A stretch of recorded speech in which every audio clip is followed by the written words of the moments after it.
क्या आप अपने करियर को सुपर चार्ज करने के लिए तैयार हैं? क्या आप कोई ऐसी काम की जगह चाहते हैं जहां इनोवेशन और ताउन परवान चढ़े? तो हम आपको आज बताने लगे हैं करियर अपॉर्चुनिटीज़ कराची के एक नामवर तालीमी इदारे में, जिसका नाम है IBA यानी institute of business administration Karachi. अगर आप हमारे चैनल पर नए हैं तो चैनल को सब्सक्राइब कर लें। अस्सलामुअलैकुम दोस्तों, रोज़गार 360 में एक बार फिर खुशामदीद। आज हम आपके लिए जो करियर अपॉर्चुनिटीज़ लेकर आए हैं IBA कराची में, ये आप देख सकते हैं स्क्रीन पर मल्टीपल पोजीशन आपको नज़र आ रही हैं। इन वैकेंसीज़ पे अप्लाई कैसे करना है, हमारे साथ रहिए, वीडियो को आखिर तक देखें, हम आपको बताएंगे। तो दोस्तों, हम आ गए हैं IBA के ऑफिशियल करियर पोर्टल पर। आप देख सकते हैं हमारे पास सामने नॉन टीचिंग स्टाफ एक तरफ लिखा हुआ है और दूसरी तरफ फैकल्टी पोजीशंस है। तो हम नॉन टीचिंग स्टाफ पर क्लिक कर देंगे। इसके बाद हम देख सकते हैं हमारे सामने ये कुछ वैकेंसीज़ आ गई हैं जो इस वक्त ओपन है, आप इन पर अप्लाई कर सकते हैं। तो सबसे पहले हम चेक कर लेते हैं ये जो मैनेजर की पोजीशन है इसकी क्या रिक्वायरमेंट है। हमने इसको क्लिक किया तो ये आपके सामने इसकी पूरी डिटेल आ गई। इस पर आप देख सकते हैं राइट साइड पे इसकी लास्ट डेट भी लिखी हुई है, 3 सितंबर इसकी लास्ट डेट है। हम इसकी बात कर लेते हैं क्वालिफ़िकेशन की। तो इसमें देखें आपके सामने लिखा हुआ है मास्टर डिग्री होना चाहिए, HAC से रिकग्नाइज़ हो और कम से कम 5 साल का आपका एक्सपीरियंस होना चाहिए। तो दोस्तों, दूसरी वैकेंसी की हम बात करते हैं। दूसरी वैकेंसी जो इस वक्त हमारे सामने आ रही है वो है डेटा एनालिस्ट QEC। इसमें हम देखते हैं कि क्वालिफ़िकेशन है या तो आपके पास BS या MBA या MS होना चाहिए, सब्जेक्ट मैथमेटिक्स या स्टैटिस्टिक होना चाहिए। और इस पे हम बात कर लेते हैं एक्सपीरियंस की, तो 2 साल का आपका एक्सपीरियंस होना चाहिए। अब हम चलते हैं अपनी तीसरी वैकेंसी की जानिब। तीसरी हमारे पास है एग्जीक्यूटिव MS प्रोग्राम। इसमें हम देख लेते हैं ये कुछ इसकी मेन ड्यूटीज़ एंड रिस्पॉन्सिबिलिटीज़ आप देख सकते हैं, ये सारी आपके सामने विंडो पे शो हो रही हैं। क्वालिफ़िकेशन की हम बात कर लेते हैं तो कम से कम बैचलर डिग्री आपके पास होना चाहिए। एक्सपीरियंस की अगर बात करें तो 2 साल का आपके पास एक्सपीरियंस होना लाजमी है। तो दोस्तों, अब हम चलते हैं अपनी चौथी वैकेंसी की तरफ, एग्जीक्यूटिव ट्रेजरी। इसमें हम देख सकते हैं ये इसकी कुछ मेन ड्यूटीज़ एंड रिस्पॉन्सिबिलिटीज़ आ रही हैं। क्वालिफ़िकेशन की हम अगर बात करें तो इसमें भी आप देख सकते हैं बैचलर डिग्री है और कम से कम 2 साल का आपका एक्सपीरियंस होना लाजमी है। पाँचवीं वैकेंसी में हम देखते हैं हमारे पास है एग्जीक्यूटिव लीगल अफेयर्स। इसमें हम देख सकते हैं कि जो क्वालिफ़िकेशन है वो है LLB यानी कि बैचलर ऑफ लॉ होना चाहिए और 2 साल का आपका एक्सपीरियंस हो। छठे नंबर पे जो हमारे पास है वो है असिस्टेंट मैनेजर लीगल अफेयर्स।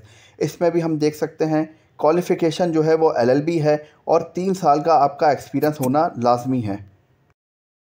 इसके बाद जो हमारे पास वैकेंसी है वो है सीनियर एग्जीक्यूटिव लीगल अफेयर्स। इसमें हम चेक कर लेते हैं क्वालिफ़िकेशन LLB होना लाजमी है और 2 साल का आपका एक्सपीरियंस हो।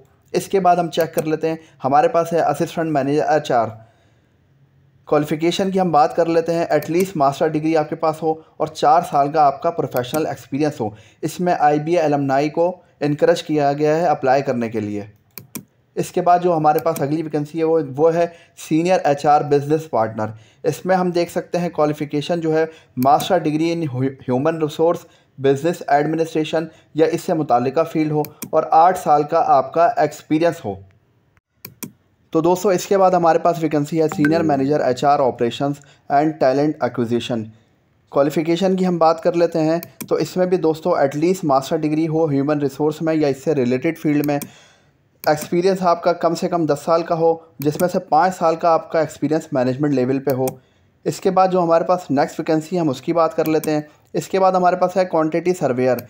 डिग्री की इस पर बात कर लेते हैं। सिविल इंजीनियरिंग की डिग्री इसमें रिक्वायर्ड है और 3 से 5 साल का आपका एक्सपीरियंस होना लाजमी है। इसके बाद जो हमारे पास वैकेंसी है वो है असिस्टेंट इंजीनियर सिविल।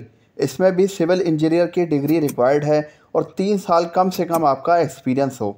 तो दोस्तों, इसके बाद है हमारे पास असिस्टेंट क्वांटिटी सर्वेयर। डिग्री की हम इसमें बात कर लेते हैं तो दोस्तों इसमें सिविल इंजीनियरिंग या क्वांटिटी सर्वेइंग इंजीनियरिंग डिग्री आपके पास हो, बैचलर डिग्री, और एक्सपीरियंस इसमें कम से कम 2 से 3 साल का हो। इसके बाद जो हमारे पास वैकेंसी है उसमें दोस्तों असिस्टेंट इंजीनियर इलेक्ट्रिकल है। डिग्री की हम बात कर लेते हैं इसमें तो दोस्तों इसमें इलेक्ट्रिकल इंजीनियरिंग की डिग्री रिक्वायर्ड है और कम से कम 2 से 3 साल का आपका एक्सपीरियंस हो। इसके बाद दोस्तों हमारे पास है जूनियर इंजीनियर। डिग्री की हम इसमें बात कर लेते हैं तो दोस्तों bachelor degree in civil engineering हो और कम से कम 2 से 3 साल का आपका एक्सपीरियंस हो। तो दोस्तों, इसके बाद हमारे पास वैकेंसी है assistant manager finance financial reporting. Qualification की हम बात कर लेते हैं तो क्वालिफ़िकेशन या तो CA हो या ACC हो या MBA with at least 3 year experience in financial reporting.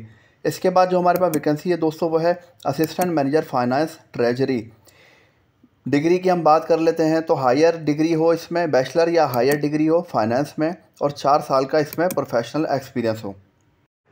तो दोस्तों अब हम आपको बताते हैं अप्लाई करने का तरीका। हर वैकेंसी के नीचे ये आप देख सकते हैं अप्लाई का बटन आ रहा है। जब आप इस बटन को अप्लाई को प्रेस कर देंगे तो ये आपके सामने एक करियर पोर्टल की विंडो खुल जाएगी। इसमें आप देख सकते हैं कि आपने अपना ईमेल एड्रेस और पासवर्ड डालना है। तो दोस्तों जो हजरात इस विंडो पे पहली दफ़ा आएँ वो पहले ये क्रिएट एन अकाउंट पे क्लिक कर देंगे। उनके सामने ये एक नई विंडो खुल जाएगी। इसमें सिंपल सी आपने अपनी इन्फॉर्मेशन डालनी है, नेम डालना है, नेशनलिटी है, NIC नंबर है, मोबाइल नंबर है, ईमेल एड्रेस है। तो उसके बाद दोस्तों आप ये नीचे आके पासवर्ड डालने के बाद सबमिट पे क्लिक कर देंगे। तो दोस्तों आपकी ये इन्फॉर्मेशन सबमिट होने के बाद आपका अकाउंट बन जाएगा। तो यहाँ पे दोस्तों पहली वाली विंडो पे आप दोबारा आके अपना ईमेल एड्रेस और पासवर्ड डालेंगे तो आपको अकाउंट का एक्सेस दे दिया जाएगा, और उसके बाद दोस्तों आप अपनी जो भी वैकेंसी है उस पर आप इजीली अप्लाई कर सकेंगे। तो दोस्तों ये थी हमारी आज की वीडियो। उम्मीद करते हैं वीडियो आपको पसंद आई होगी। इंशाल्लाह मिलते हैं अगली वीडियो में। जब तक के लिए हमें दीजिए इजाज़त। अल्लाह हाफ़िज़।